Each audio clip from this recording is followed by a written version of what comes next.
So let's talk about the third Peanuts theatrical film, Race for Your Life, Charlie Brown. Big D's Entertainment Rankings and Reviews. Good grief.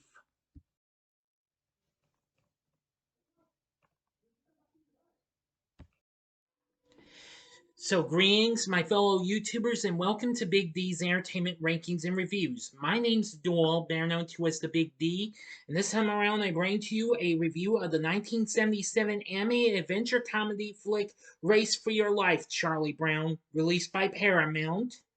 First of two films in the Peanuts franchise to be produced by that studio, along with United Feature Syndicate, who of course made the comic strip. The film was directed by Bill Melendez, who was best known for working on the Peanuts movies and TV specials, and Phil Roman, who of course would found the animation studio Film Roman, which of course would give us the Garfield specials and Garfield and Friends TV show. The third film based on the Peanuts comic strip, and the first film produced after the death of Vince Guaraldi, who was originally intended to score the film and used the same voice cast from the 75 and 76 specials, You're a Good Sport, Charlie Brown, Happy Anniversary, Charlie Brown, and It's Arbor Day, Charlie Brown, and the same voice cast member from the 1974 special It's a Mystery, Charlie Brown. However, Liam Martin voiced Linus for the last time and went on to do Charlie Brown in Nightmare Charlie Brown, which premiered the following year. This would also be Stuart Broadman's final role before his death from a brain aneurysm in 2011. Anyway, now this film received mixed positive reviews from critics and audiences. This was first Peanuts film to come out 5 years after Snoopy Come Home came out. Well, I hope you're right, and this did a little better than Snoopy Come Home did. It made just as much as A Boy Named Charlie Brown did. So let's get into the story. The Peanuts gang head off to Camp Remote somewhere in the mountains, accidentally left behind by the bus while at a desolate rest stop. Charlie Brown is forced to hitch a harrowing ride on Snoopy's motorcycle in order to make the rest of the journey to the camp, accompanied by rock guitar type riffs while protesting Snoopy's wild driving. Boy, and Charlie Brown's did is like, oh, why can't I have a normal dog like everybody else? Yeah. Upon arrival, the kids are immediately exposed to the regimentation and squalor of camp life, which completely differs from their comfortable residences back home. They struggle with the concept that the camp schedule is in the 24-hour clock. Franklin asks if 0500, which is 5 a.m., is noon, and Stanley thinks 1800, 6 p.m., is a year. Although they attempt to adjust to camp life, Snoopy in his own tent enjoys an ice cream sundae while watching a Western film from his direct on his portable TV set. Excuse me, everyone, I'm getting too ahead of myself. The game must contend with a trio of ruthless bullies and their bobcat Brutus, vicious enough to intimidate even Snoopy and Woodstock, who openly boast of having won a raft race every year they have competed, but are only repelled when Lance uses his security blanket as a whip, which also gets him unwanted attention from Sally, who praises the courage of her self-proclaimed sweet baboo. It is revealed that they have only won through outright cheating, using a raft equipped with an outboard motor, direction finder, radar, and sonar, along with utilizing every trick available to thwart everyone else's chance to even make it to the finish line, much less win the race.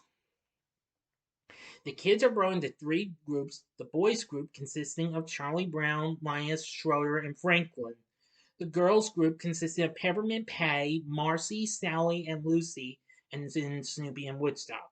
Charlie Brown reluctantly leads the boys group, struggling with insecurity but doing anything possible to work things out and implement his decisions. His antithesis is Peppermint Patty, the very confident but inept leader of the girls' group who does little more than stand around and give orders. Moreover, she insists that every decision, regardless of inconsequentiality, be confirmed by a vote of secret ballots. Predictably, when the vote is tied or she disagrees with the outcome, she often overrules the decision, angering the other girls. The overconfident bullies use their cheating to burst ahead, but while boasting, they fail to watch where they are going and crash into a dock, costing them substantial time and effort to dislodge their boat while the others sail past.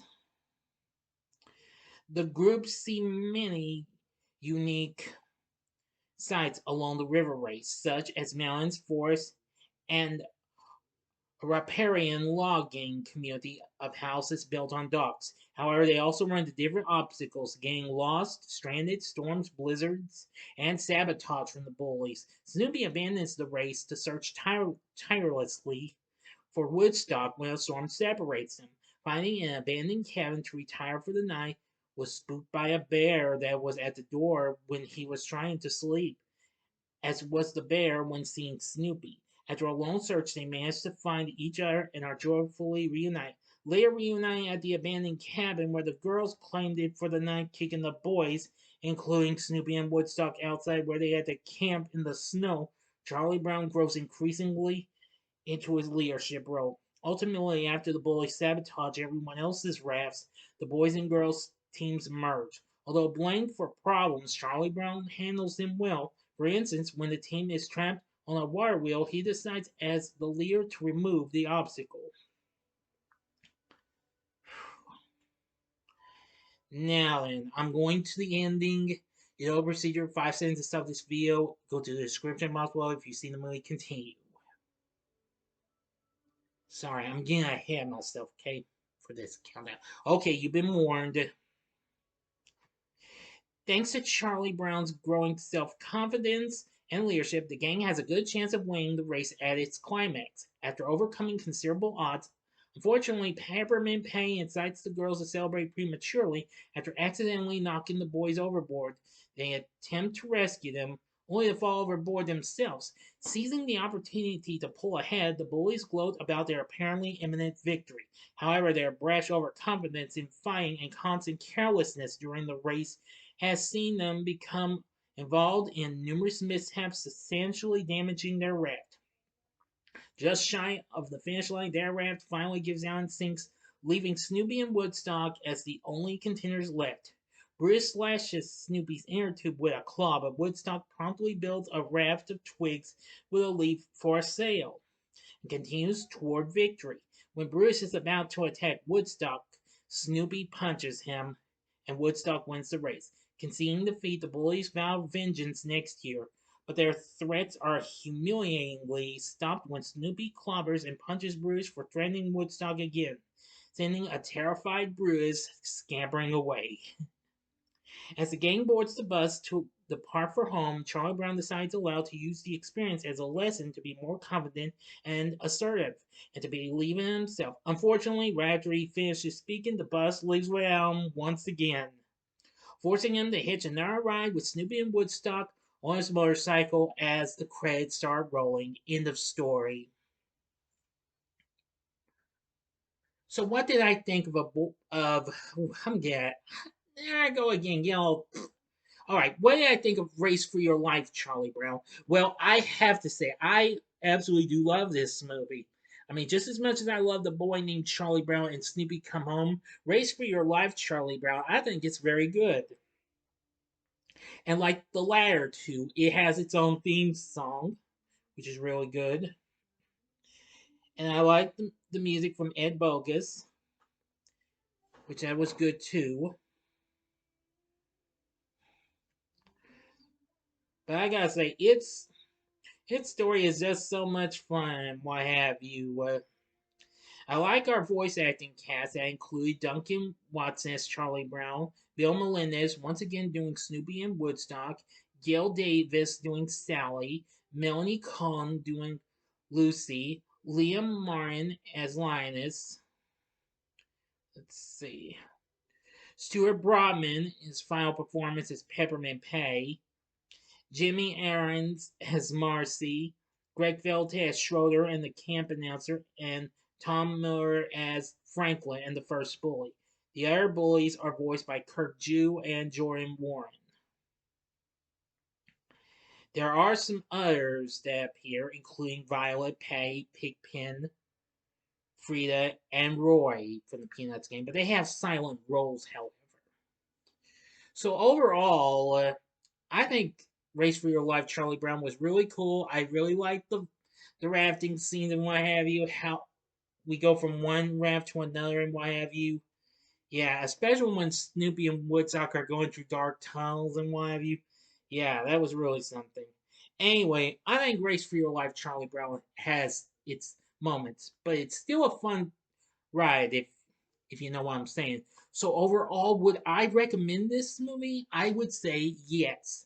Actually, this year actually marks the film's 45th anniversary. It was released on August 24th, 1977. Now it came out a few days before that in New York, and it was released in Japan first.